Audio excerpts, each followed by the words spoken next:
이어서 공시 하나 확인해보죠.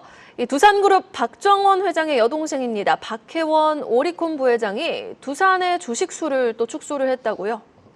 예, 그 두산그룹은 이제 그 박정원 회장이 4세입니다. 4세들이 이제 경영 전면에 나서는데 그 오리콘 부회장인 동시에 박정원 회장이 여동생입니다. 그래서 우리나라 이제 공시 규정에는 총수 일가, 동일인이라고 하는 동일인에서 6천까지 한 주 이내 거래를 하기만 해도 무조건 공시를 해야 됩니다. 그래서 이번에 박혜원 부회장이 이제 두산 주식을 이제 축소했다 공시를 했고요. 거기서 생긴 이제 현금이 한 87억 원 정도 됩니다.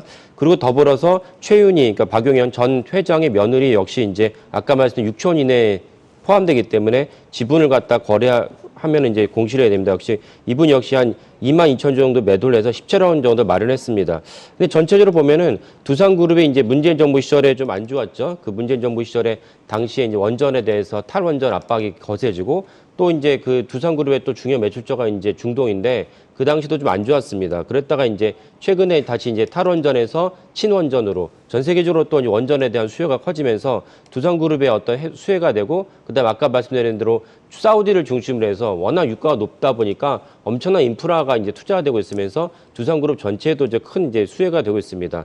여기에 이제 아시겠지만은 지난주에 두산그룹의 이제 두산의 어떤 그 부문이었는데 이제 그 IPO를 하면서 두산 로보틱스가 상장을 하면서 두산의 주가가 올랐습니다.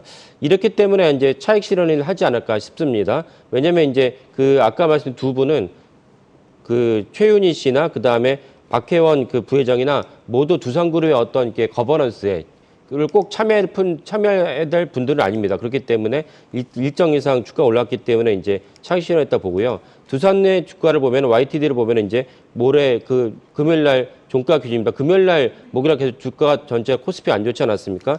그럼에도 불구하고 YTD가 거의 50%이기 때문에 아마 차익 실현에 대한 그 바람이 크지 않았을까 싶습니다.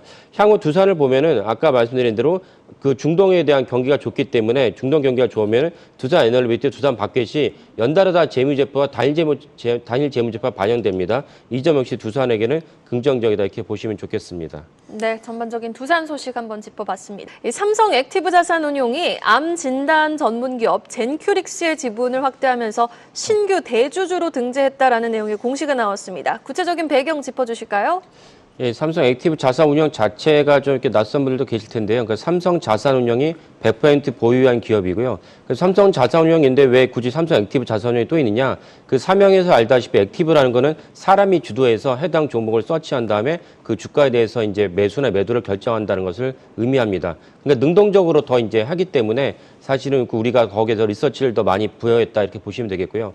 그 젠큐릭스는 요즘 한창 그 우리 상반기에 뜨거운 이제 AI로 특별히 암을 갖다가 진단하는 이제 기업입니다. 여기에 삼성 액티브 자산운용이 젠큐릭스에 대해서 66만 주를 취득하면서 5% 이상 대주주가 등재했다는 것은 그 제가 누누이 몇 번 말씀드리지만 바이오나 뭐 심지어 반도체도 숱한 많은 기업들의 그 공정을 갖다가 일반인들이 다 아시긴 어렵거든요. 근데 이런 믿을 만한 자산운용 기관이 5% 대주주가 등재됐다. 그럼 일단은 젠큐릭스에 대해서 일정 이상 이제 그 믿을 수 있는 기업이다라고 이제 인식을 하면 됩니다. 그러니까 우리가 5% 동시를 갖다 활용할 때 우리가 믿을 수 있는 기업이 5% 이상 대주주가 됐다는 것은 해당 기업을 갖다가 믿을 수 있는 기업이다. 근데 또 이상 기업이 만약에 지분이 확대했다. 그러면 더 장기적으로 이 회사에 대해 긍정적 보고 있구나. 이렇게 똑같이 추정만 하셔도 그렇게 큰 문제는 없다. 큰 문제는 없다는 건 해당 회사를 투자했더니 어느 날 상장 폐지가 됐거나 주가가 급락하거나 이런 일은 사실 가능성이 떨어지기 때문에 능동적으로 활용하시면 좋을 것 같습니다.